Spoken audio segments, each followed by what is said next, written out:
Yes Tuhan, pengurapan-Mu akan terus menyertai kami. Hari ini adalah hari terakhir di tahun 2023. Tapi kami percaya Tuhan, kami berjalan terus bersama dengan Engkau. Engkau adalah gembala kami. Kami tidak sekalipun Kau tinggalkan Bapa.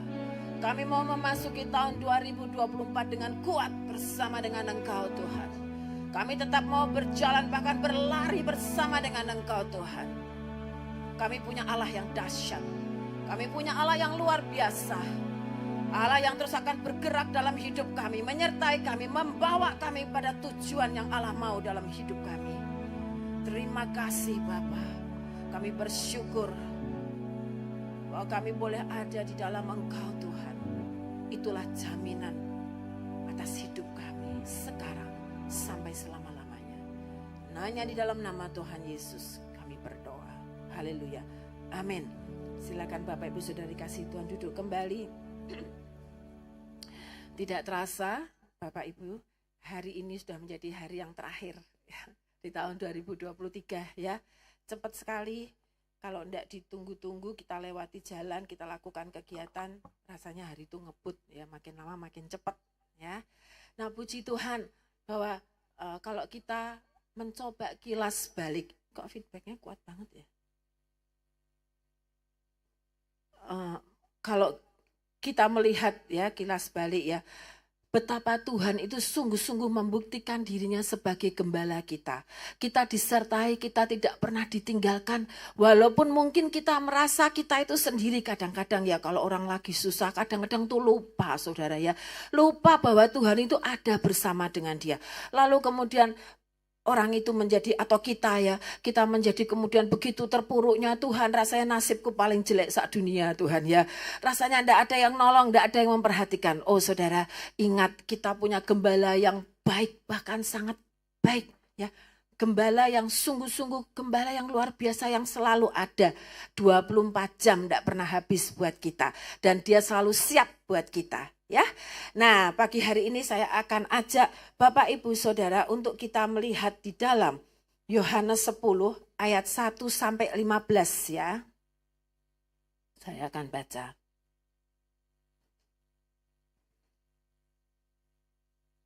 Ya, ayat 1 ya mulai.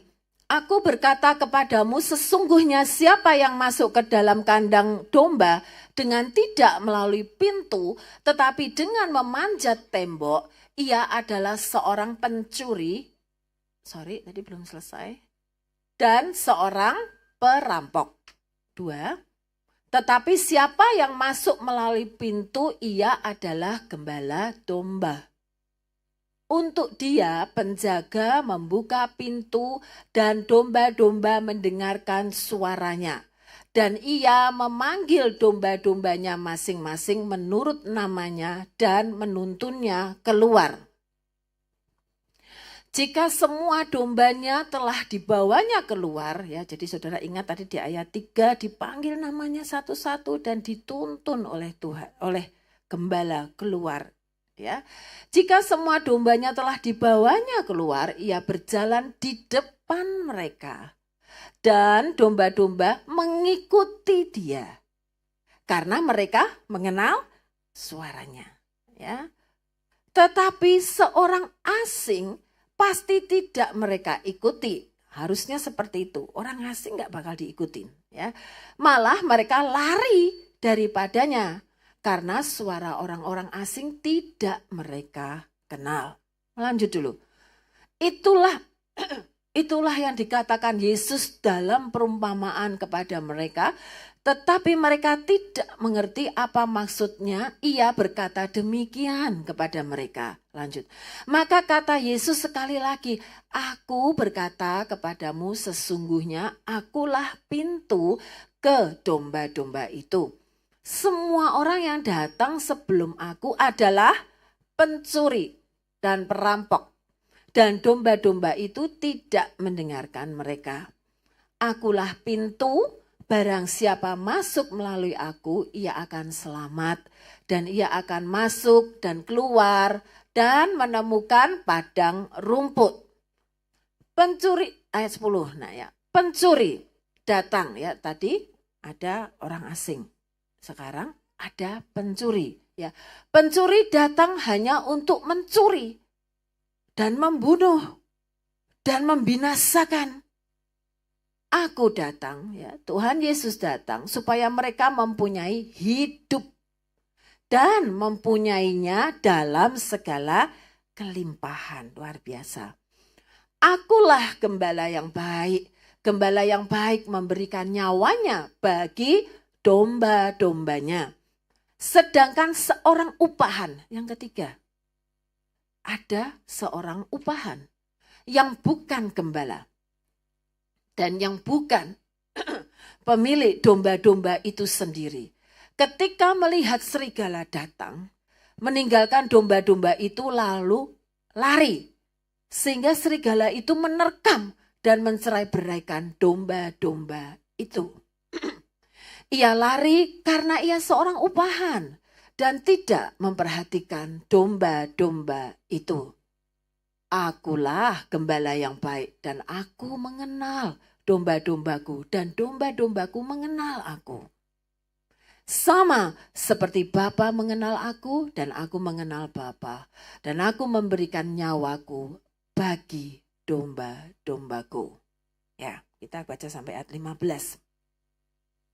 Saudara, tentu kita semua sudah ngerti ya bahwa Tuhan itu adalah gembala kita. Ya, setiap kita akan berkata, ya aku tuh punya gembala Tuhan Yesus dan aku mau ikut dia, aku mau nurut dia. Ya, tetapi di perikop ini saudara, Tuhan itu menyampaikan kepada kita anak-anak Tuhan bahwa dalam kehidupan kita sekalipun kita ini berjalan dalam tuntunan Tuhan sebagai gembala kita, tetapi kita akan bertemu dengan 3 oknum tadi dalam kehidupan ini.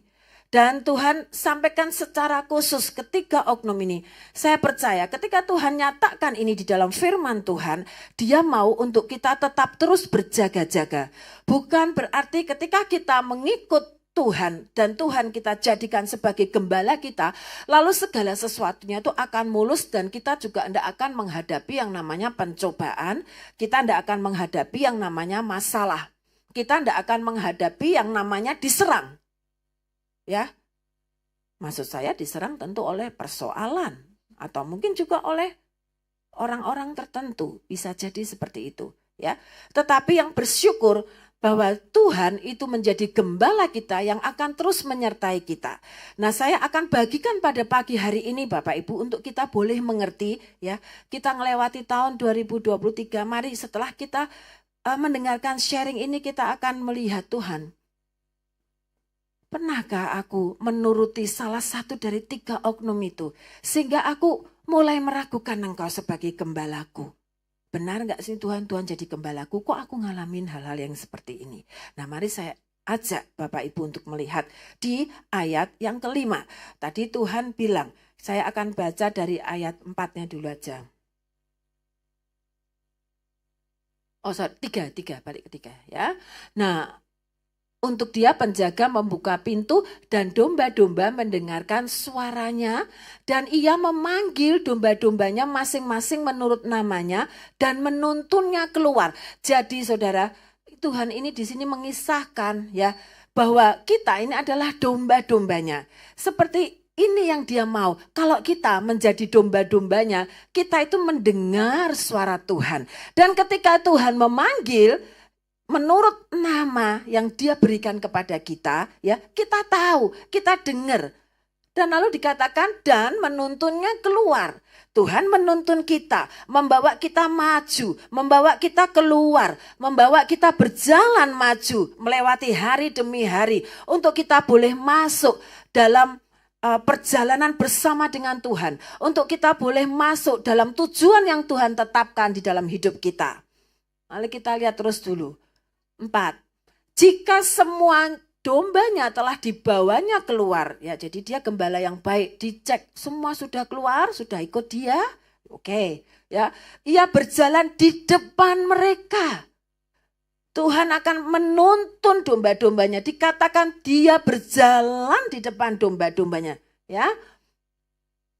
Dan domba-domba itu mengikuti dia, mengikuti. Nah ini yang Tuhan pengen. Ayo tak bawa keluar, kamu tak panggil dengerin, kamu ikut aku, nanti kamu tak tuntun jalanmu. Itu ya, karena Tuhan berjalan di depan kita. Jadi jalan kita itu kita nggak asal-asalan saudara. Anak-anak Tuhan ada tuntunan Tuhan, ada pimpinan Tuhan karena Tuhan adalah gembala kita. Dan dia selalu menyediakan dirinya untuk menuntun kita, untuk berjalan di depan kita. Ini jaminan dari Tuhan. Ya, anak-anak Tuhan tidak berjalan sendiri tanpa arah. Apapun yang tengah dihadapi, kita tidak berjalan sendiri tanpa arah. Semua ada dalam tuntunan Tuhan. Semua ada dalam kebenaran yang Tuhan mau. Kalau dikatakan di sini, kita domba-domba itu mengikuti Dia. Ya. Karena kita mengenal suaranya. Kita mengerti saat Tuhan berbicara. Berbicara itu tentu bisa melalui firman, melalui pujian, atau melalui kita mendengar suara, atau mungkin Tuhan berbicara di dalam hati kita, saudara, atau melewati mimpi, masing-masing setiap orang berbeda, atau melalui suatu peristiwa, atau melalui sesuatu yang sedang kita saksikan, Tuhan bisa berbicara pada setiap kita, ya. Tetapi pada intinya Tuhan katakan domba-domba yang baik, domba-domba yang benar, itu ada jaminan dari gembalanya, yaitu Tuhan, ya, berjalan mengikuti Dia. Kita mengenal, mendengar suaranya, kita tahu, oh Tuhan ini berbicara begini kepadaku. Ketika aku mengalami seperti ini, aku datang pada Dia, aku berdoa, aku tanya kepada Dia.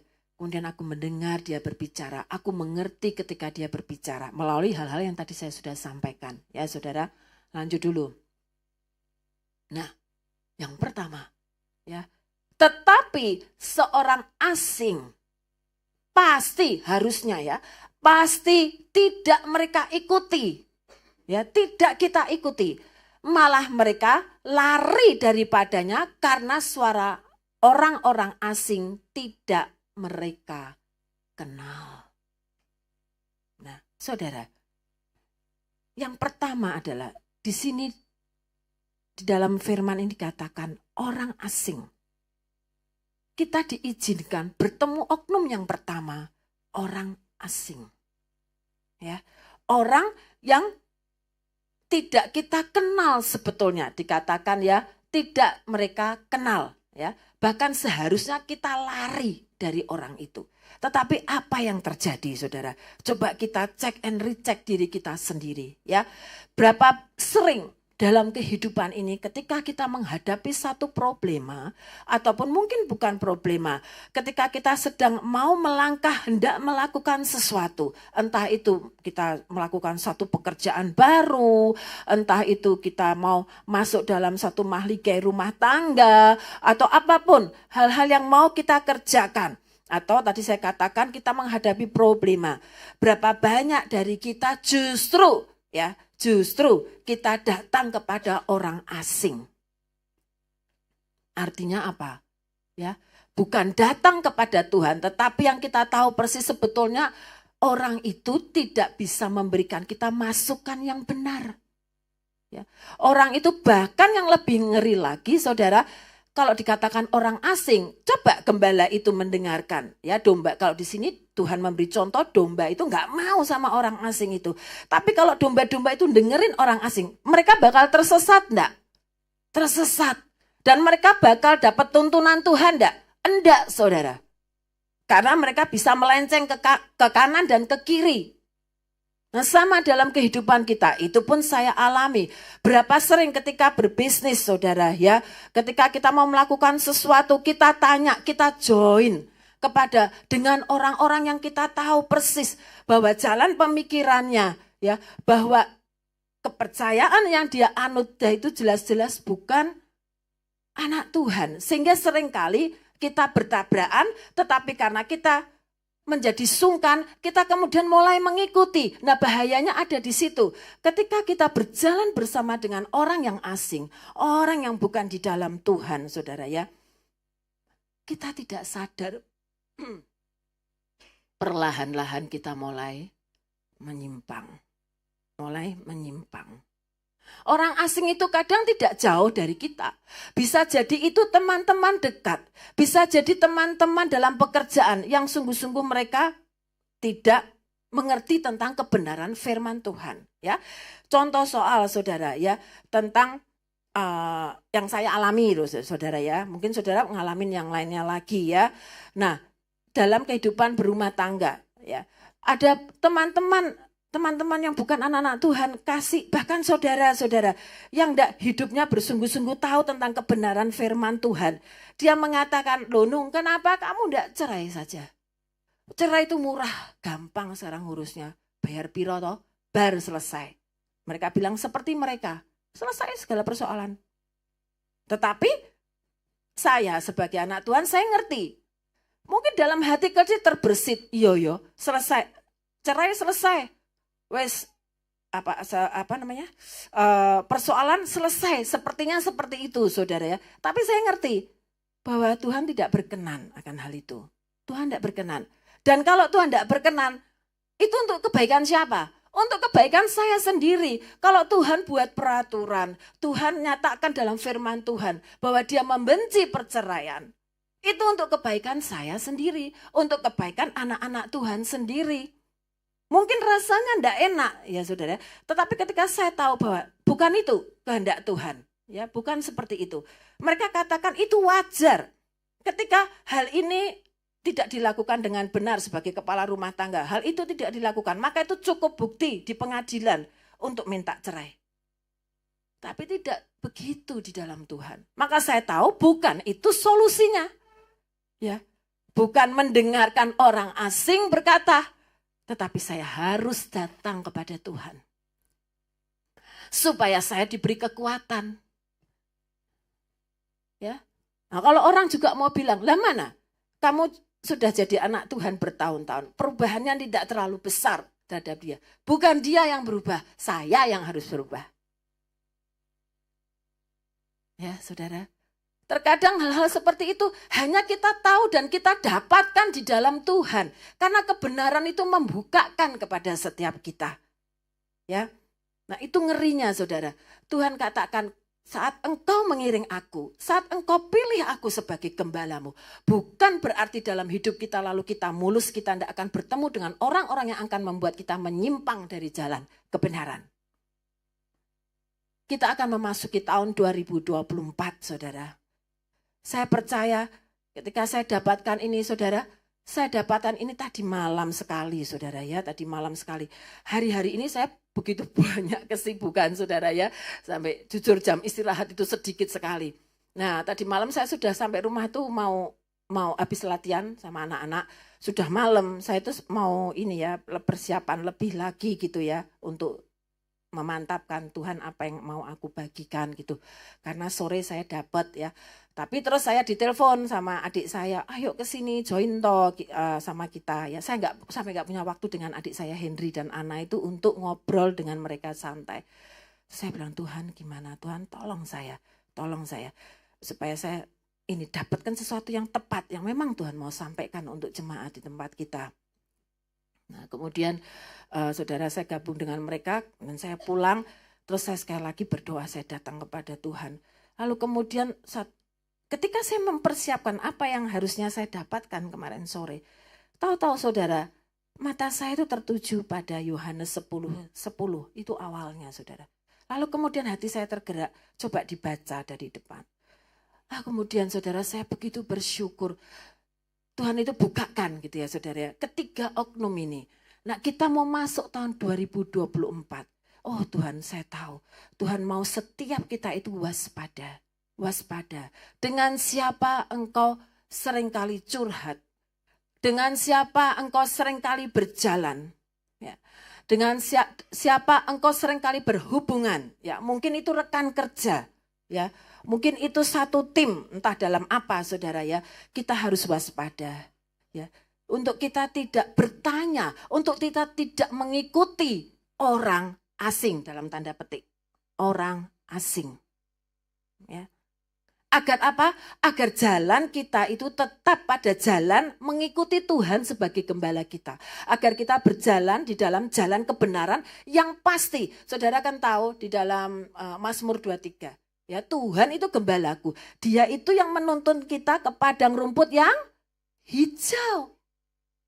Tuhan itu sudah tahu kemana dia akan menuntun Nungki. Tuhan sudah tahu kemana dia akan menuntun Mbak Sarah. Dia ngerti, tapi ini loh, saudara ini loh, manusia ini loh, seringkali muter ke sana, muter sini. Karena apa? Karena saya dengerin orang asing ngomong. Ayo toh, waktu saya kejeblos dulu saudara ya bersama suami. Oh ini luar biasa menjanjikan ini, ya duit gede ini. Tapi saya lupa, jadi anak Tuhan ndak datang sama gembala. Padahal gembalanya tuh sudah ngenteni mesti. Ya saya gini jadi terbayang gembalanya. Loh itu kok ada domba yang melenceng, mau melenceng. Ya, itu Nungki kok mulai melenceng. Aduh. Padahal kudune jalane lewat kene. Wong wis tak tuntun loh, aku tuh di depan. Kok yo melenceng. Ya, ketika melenceng jadinya apa Saudara? Gejeblos. Ya. Banyak dari kita yang mengalami hal-hal seperti itu. Nah, ini yang pertama. Tuhan rindu setiap kita. Ayo kita waspada, ya. Kalau orang mau cerita dengan apa yang mungkin terjadi dengan kita, ya. Mau cerita ya silahkan cerita. Tetapi jangan sampai hati kita akhirnya menjadi condong sama dia, ya. Atau mungkin ada yang kita sudah berjalan dalam kebenaran, saudara. Kita sudah mengalami pemulihan. Saudara, tahu-tahu mulai lagi ada yang ngajakin gak bener. Ngene tok wae kok ora entuk ya toh. Ora apa-apa ora. Pokoke sing penting kowe iso njogo. Siapa yang bilang kowe bisa njogo? Sering tuh orang tuh ngomong gitu, gak apa-apa gak. Sing penting kowe iso njogo. Sing penting ora kekerep-kerep. Saudara, dari yang kecil jadi kerep, saudara. Akhirnya jadi susah untuk ngelepasin. Loh itu rata-rata kayak gitu. Karena dari kecil, dari hal kecil, melencengnya tuh dari kecil. Tahu-tahu kita nggak sadar melencengnya udah jauh sekali. Ya.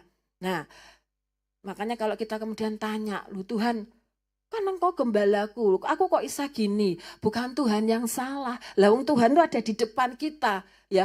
Dia tuh kalau dia lagi jalan ke kanan, lah kita sing dablek saudara, sing semaune dhewe kita belok ke kiri. Nah, seperti itu.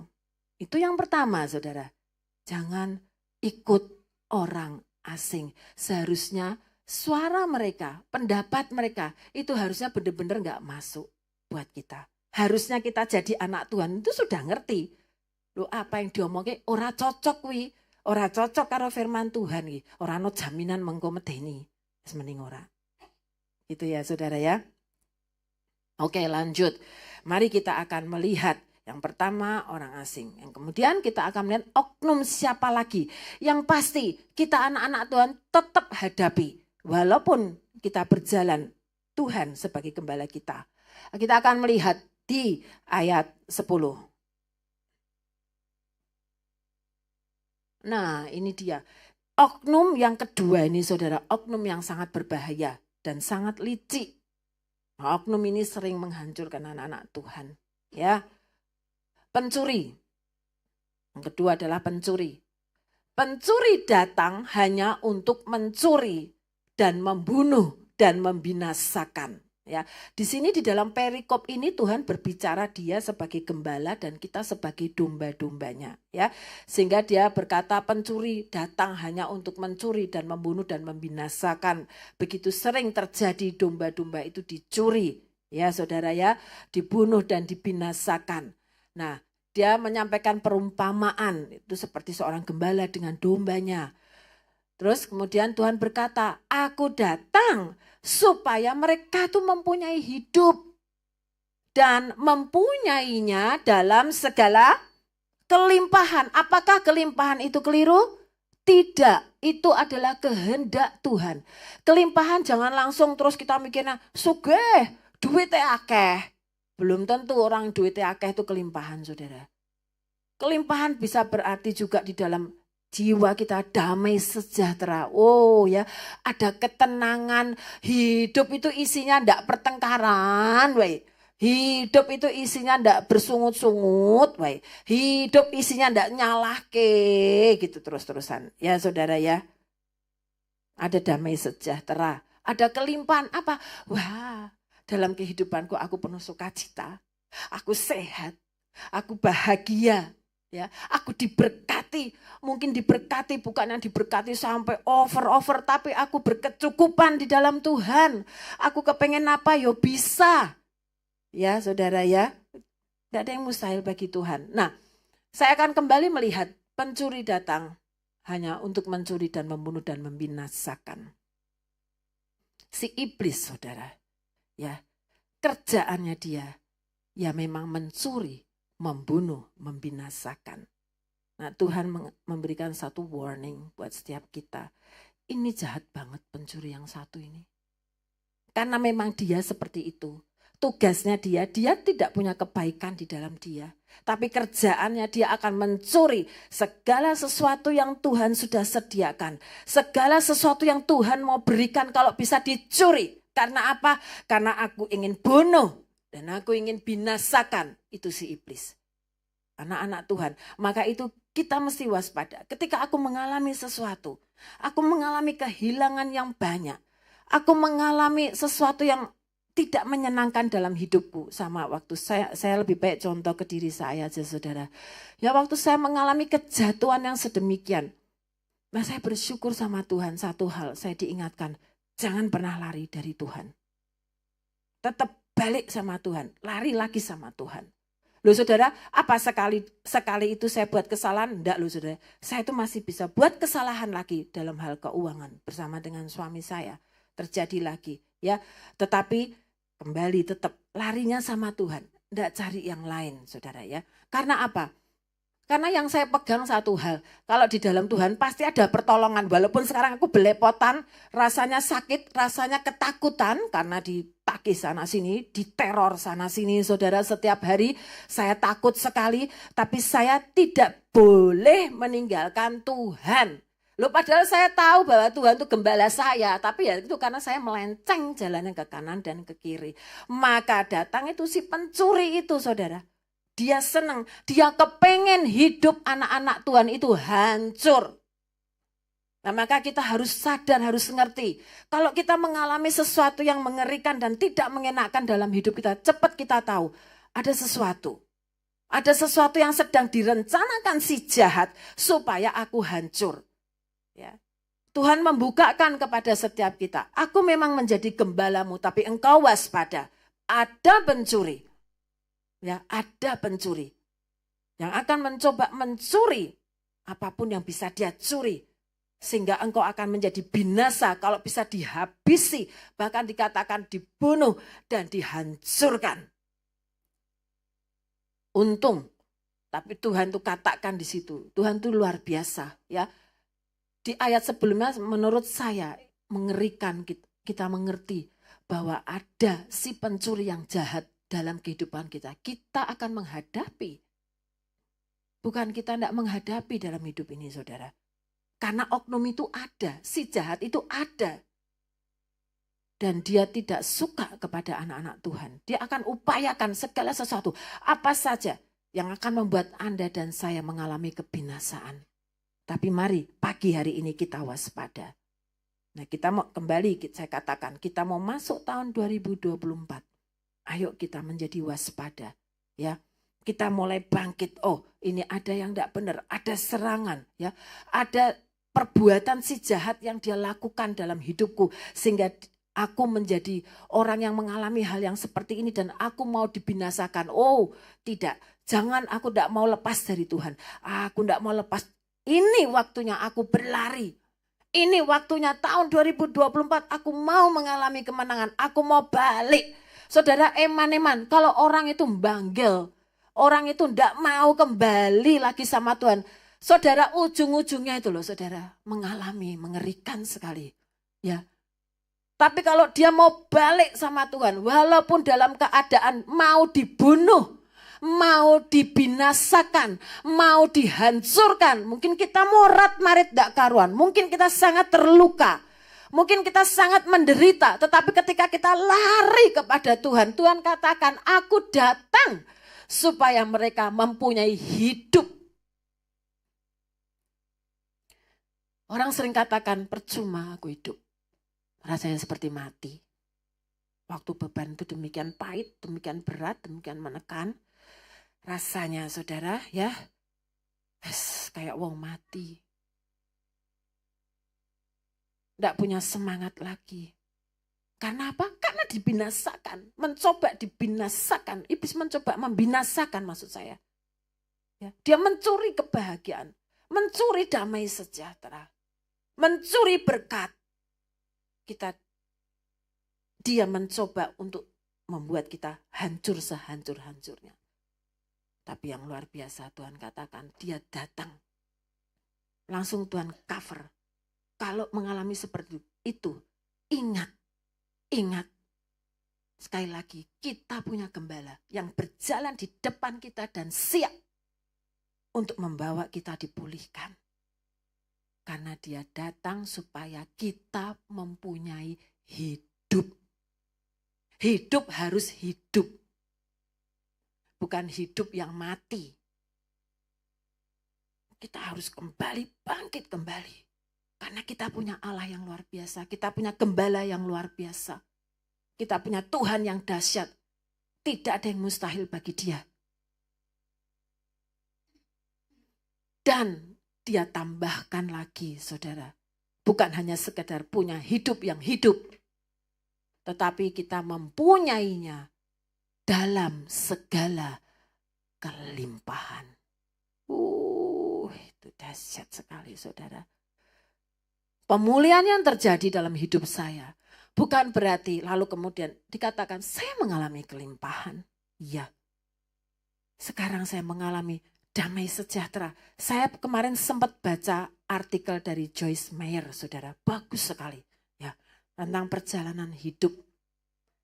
Dia juga bilang gini, ketika dia diproses Tuhan sampai pada waktu dia mengalami kelimpahan rohani. Kelimpahan rohani itu gimana? Kita itu akan tetap bersuka cita, kita tetap akan bersyukur. Tadi saya katakan saya alami kelimpahan. Bukan berarti lalu duitnya terus melimpah-limpah gitu. Bukan seperti itu saudara. Ya, tapi saya alami kelimpahan rohani. Ya. Berkat dalam keuangan itu akan menyusul. Memang saudara ada peningkatan saudara ya. Tapi terlebih dari itu adalah kondisi kerohanian kita. Kondisi kerohanian saya. Ya, Joyce Meyer bilang pada tingkat tertentu yang tadinya aku mengeluh, dia katakan ketika aku mengalami yang tidak enak, yang keluar dari mulutku keluhan, bersungut-sungut, tetapi aku kemudian bisa berubah. Wah, berjalan bersama dengan Tuhan, mengalami kelimpahan hidup, mengalami perubahan dari dalam. Ketika kita mengalami hal yang masih sama, hatiku bisa bersuka cita. Ketika kita mengalami sesuatu yang tidak kita inginkan, atau kita berada di tempat yang tidak kita inginkan, saudara, aku bisa bersyukur, aku bisa bersuka cita. Itu yang Joyce Meyer katakan. Ada perubahan yang terjadi. Ya. Aku bisa melewati hidup ini dengan damai sejahtera. Bukan setiap hari dengan kemarahan. Ketika aku memang mungkin masih berkekurangan, ya, aku belajar untuk bersyukur. Ketika keinginanku belum terkabulkan, aku belajar untuk bersyukur. Dan itu bisa terjadi, keluar dengan tulus dari hati kita. Dari dalam betul-betul, aku bahagia kok. Aku bersyukur. Ketika kita mungkin memiliki pasangan hidup yang sampai sekarang belum seperti yang aku mau, aku bersyukur. Aku bisa bahagia. Itu aneh menurut saya saudara. Tapi saya ngalami. Gitu ya. Bukan lagi jadi beban. Nah kalau orang lain lihat, waduh wes toh kebangetan. Kowe kok iso toh gitu. Ya enggak apa-apa toh. Kowe kok sing dadi kesel, wes kesel, istirahatmu kurang. Ngene-ngene orang lain ngomong gini-gini. Oh, loh aku jalani sukacita. Saya sukacita loh, aneh saudara. Di dalam itu ada sukacita, ada semangat tetap. Ya tetap berlari, kok Tuhan ya berlari. Loh suruh pelayanan, ya tetap pelayanan toh. Lah apa kalau ada masalah gitu, jangan berbet. Ya saudara, ada perubahan, kelimpahan. Tuhan bilang, oh luar biasa. Si pencuri mencoba untuk membinasakan kita, tetapi kita punya gembala yang luar biasa. Ya, supaya kita punya, dia datang supaya kita punya hidup yang hidup. Ketika kita diizinkan melewati, saya katakan tadi, hal yang tidak kita sukai. Kita ada di tempat yang kita tidak sukai. Kita tidak terpolusi. Bisa jadi suatu saat, iya, saya pun mengalami suatu saat ada air mata. Tapi itu sebentar, saudara. Enggak. Aku punya Allah yang dahsyat. Aku enggak mau. Enggak mau terus dalam kondisi ini loh. Si iblis mencoba membinasakan, mengili-ngili telingaku. Ya nasibmu kayak gitu. Ya nasibmu seperti itu. Kamu harus yang begini, kamu yang harus begitu. Oh enggak, saudara. Oh enggak, saya bilang. Saya katakan tidak. Aku itu diberkati. Saudara bisa seperti itu. Aku bahagia. Saya punya tekad yang luar biasa. Aku bisa jadi seperti yang aku minta di dalam Tuhan. Yes. Dan itu Tuhan nyatakan. Karena Tuhan berkata bahwa di mulut anak-anak Tuhan ada kuasa. Amin. Perkatakan, bangkit. Tidak ada yang mustahil bagi Tuhan, saudara. Tapi kita ini loh, jangan ngelokro. Ini mau masuk tahun 2024, orang pada ngomong, wah makin sulit, makin gini. Ya keadaan dunia biar seperti itu. Ya sama, kita nggak mau di tempat di mana keadaan dunia tidak mengenakkan. Tapi keadaan dunia tidak mengenakkan, saudara. Lah tapi terus reaksi kita gimana? Anda mau ikut jadi tidak enak? Anda mau ikut jadi tidak semangat? Anda kemudian frustasi, angkat tangan? No. Tuhan adalah gembala kita. Dia punya jalan buat kita. Dia punya cara buat kita. Tapi kita harus bangkit dan bersemangat di dalam Dia. Amin. Jangan mau jadi ditipu-tipu, dibinasakan oleh si pencuri. Jangan, saudara. Eman-eman. Wong Tuhan sudah mau nuntun, sudah mau kasih saudara hal-hal yang dahsyat. Ya, jalan saja sama Tuhan. Jadikan Dia gembala yang sungguh luar biasa dalam segala musim hidupmu dan saya.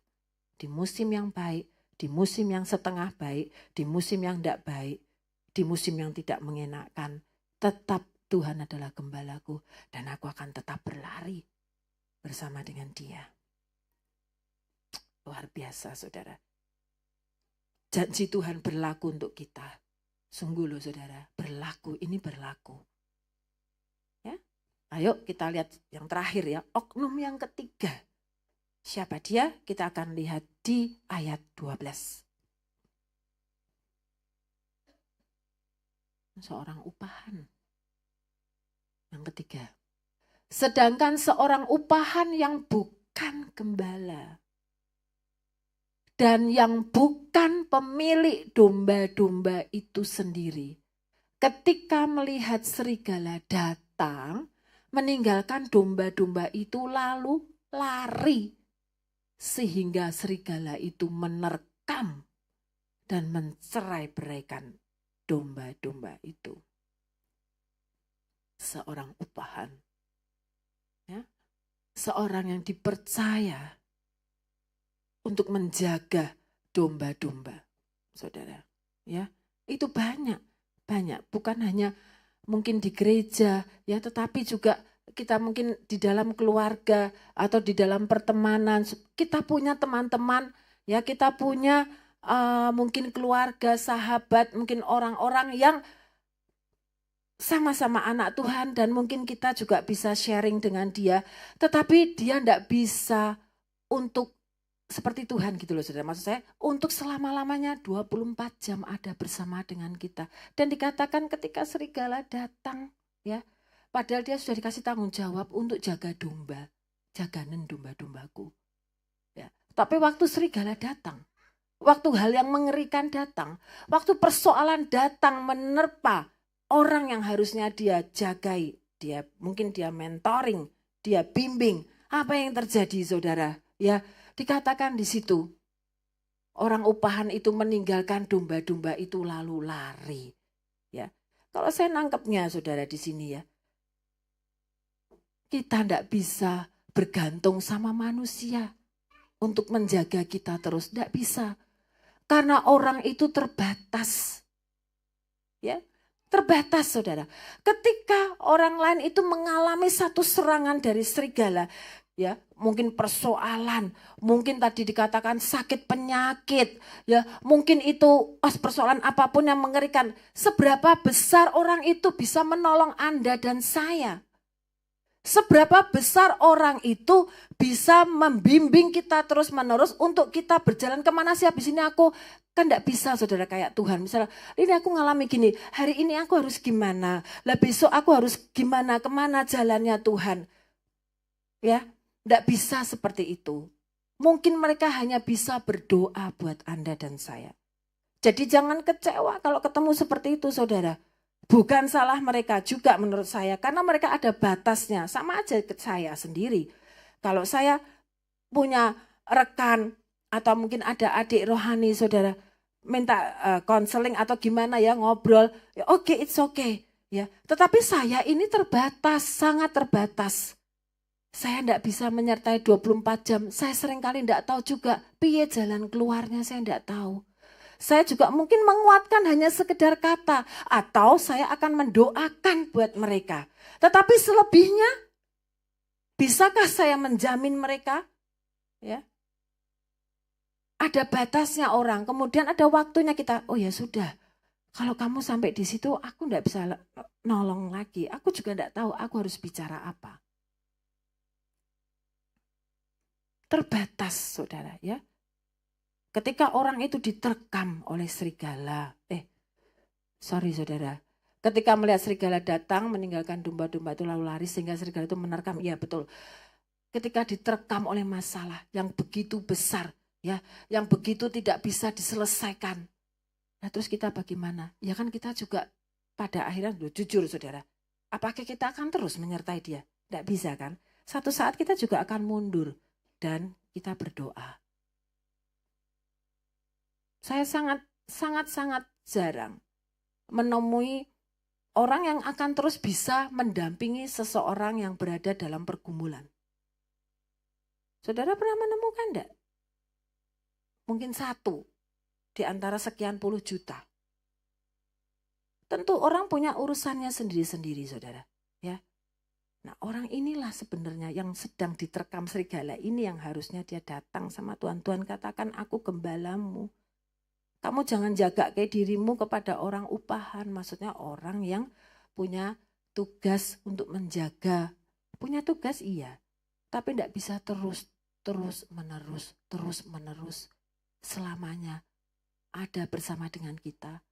Melewati semua. Ada batasnya segala sesuatu saudara. Ya. Dikatakan sehingga serigala itu menerkam dan mencerai-beraikan domba-domba itu. Banyak hal ketika akhirnya terjadi, akhirnya mereka terhilang. Tidak semua orang juga bisa kemudian mencari mereka kembali. Ya, lo jujur saudara, kita sebagai pelayan-pelayan Tuhan, ya, seringkali mungkin kita kehilangan teman. 1-2 kali kita kontak. 1-2 kali kita kontak. Datang, tidak datang lagi. Nah apakah kita ini, saya tanya ke pelayan-pelayan Tuhan ya. Ya bersyukur kalau memang Anda masih terus waktu demi tahun, bahkan mungkin melewati tahun demi tahun ya, Anda akan terus ngejar nanyakan dia. Ya saudara ya.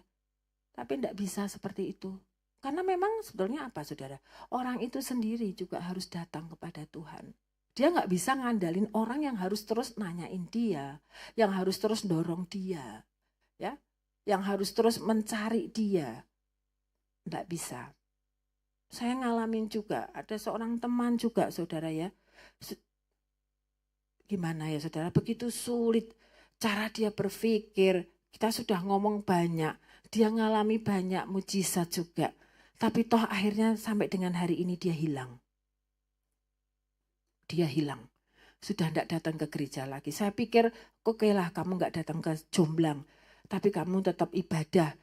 Datang sama Tuhan karena sesuatu ya saudara ya. Kamu datang sama Tuhan tapi tidak. Akhirnya terhilang loh saudara. Ada berapa teman yang saya miliki yang ada di Jomblang ini saudara. Bahkan satu saat yang paling mengejutkan adalah seseorang yang meninggal karena dia minum minuman keras. Dia sudah sempat melayani juga. Apa yang bisa saya lakukan? Mencari dia di awal. 1-2 kali. Kemudian dia hilang.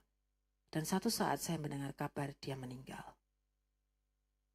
Ginjalnya, saya nggak tahu ginjalnya kenapa, karena minum oplosan, minum minuman keras. Tuhan sungguh luar biasa, saudara. Di akhir firman yang saya sampaikan, kita mau masuk tahun 2024. Tuhan mau, kalau engkau jadikan Tuhan sebagai gembalamu, ikutlah dia. Tuhan ada di depan kita, berjalan bersama kita. Dia tidak pernah tinggalkan, dia mengenal nama kita satu persatu. Ketika engkau dipanggil per nama, itu berarti dia mengenal engkau sampai sedalam-dalamnya hatimu. Dia tahu tentang masa lalumu, dia tahu tentang masa depanmu. Dan dia bisa diandalkan. Dia akan bawa kita ke rumput yang hijau, air yang menyegarkan jiwa. Dan itu penting saudara, air yang menyegarkan jiwa sangat kita butuhkan. Ketika kita mengalami pergumulan dalam hidup ini, kita butuh air yang segar untuk kita tetap bangkit dan bisa berjalan mengiring Tuhan. Kita harus meraih kemenangan, harus. Itu yang Tuhan mau. Tuhan tidak pernah menyuruh anak-anaknya mengalami problem terus kalah. Tidak, mesti bangkit. Itu yang dia mau. Mungkin kita mengalami kesalahan, balik. Sehingga di tahun 2024 kita mengalami satu kemenangan. Ada damai sejahtera. Damai sejahtera itu penting. Akhir-akhir ini begitu sulit untuk cari damai sejahtera. Tapi saya yakin bahwa itu ada di dalam Tuhan. Dia akan mengubahkan kita di dalam kita. Ya. Mungkin kita minta yang di luar Tuhan dirubah. Enggak. Tapi melewati ini semua dengan penyertaan dia sebagai gembala kita. Dengan hal yang dia cukupkan dalam hidup kita. Ingat tadi kelimpahan. Itu Tuhan berikan supaya kita bisa melewati hari demi hari. Waktu demi waktu. Tanpa Tuhan sebagai gembala kita, Anda dan saya, kita tidak akan cukup kuat. Dan jangan sampai, saudara, yang paling iman-iman jangan sampai kita akhirnya jadi bulan-bulanan si pencuri yang jahat tadi. Yang tujuannya membinasakan. Tapi tahun 2024 menjadi tahun titik balik. Untuk kita justru makin kuat di dalam Tuhan. Makin mengikut Tuhan. Berhati-hati dan waspada dengan siapa kita seringkali berbicara, mengobrol. Ya saudara, tanya, curhat. Karena itu sangat mempengaruhi jalan hidup kita. Dan apa saudara? Bukan hanya jalan hidup kita, nasib kita. Di sekian waktu ke depan, di sekian tahun ke depan, dengan siapa kita berjalan hari ini, itu akan berpengaruh. Berjalanlah bersama dengan Tuhan, berjalanlah bersama dengan keluarga Tuhan yang sungguh-sungguh di dalam Tuhan. Sekali lagi saya katakan saya bersyukur, di sini ada teman-teman yang luar biasa. Ya, kami saling mendukung dalam doa, ada perhatian. Wah, luar biasa saudara ya. Dan saya bersyukur karena hal itu. Dalam hidup saya saudara, saya hampir gak pernah jalan dengan orang luar. Yang kenalan saya banyak, teman saya banyak. Dari Nasrani maupun bukan ya saudara ya. Tapi dengan siapa saya bisa untuk curhat saya pilih-pilih saudara. Saya tahu benar bahwa orang yang sungguh-sungguh di dalam Tuhan. Dan apa yang keluar dari bibir mulutnya adalah perkataan-perkataan yang membangun. Yang benar sesuai dengan kebenaran firman Tuhan. Amin. Tuhan Yesus memberkati. Mari kita masuk tahun 2024 dengan kuat, saudara. Jangan lemah. Ya, bangkit. Karena Tuhan adalah gembala kita. Raih kemenangan bersama dengan Tuhan. Amin. Saya undang untuk tim pelayan pujian naik ke mimbar. Kita akan nyanyi lagu yang terakhir tadi, Mbak Sarah ya. Di refrennya aja. Mari saya undang kita bangkit berdiri. Kita percaya, saudara, akan janji Tuhan dalam hidup kita. Jangan bilang bahwa Tuhan cuma janji-janji tidak dikenapi. Enggak. Dia pasti akan genapi. Kita katakan melalui pujian ini Tuhan. Ya kita klaim, kita katakan dengan iman, janji-Mu itu akan terjadi dalam hidupku. Ku percayakan janji-Mu Tuhan. Tidak ada lagi penundaan Tuhan. Aku mau itu terjadi. Aku mau mengalami di tahun 2024. Aku mengalami kebangkitan kembali. Aku mengalami kemenangan karena itu jatahku. Aku mau jadikan Engkau gembalaku sungguh Tuhan. Tidak ada yang lain. Karena Engkau mengenal aku. Engkau mengerti aku. Engkau segalanya buat aku Tuhan. Amin. Refrennya aja. Ku percaya janji-Mu ajaib, yes, terukir dalam kehidupanku. Ku berserah di dalam kekuatan-Mu, hanya Kau segalanya bagiku. Ku percaya, amin, janji-Mu ajaib, yes, terukir dalam kehidupanku. Ku berserah di dalam kekuatan-Mu. Ku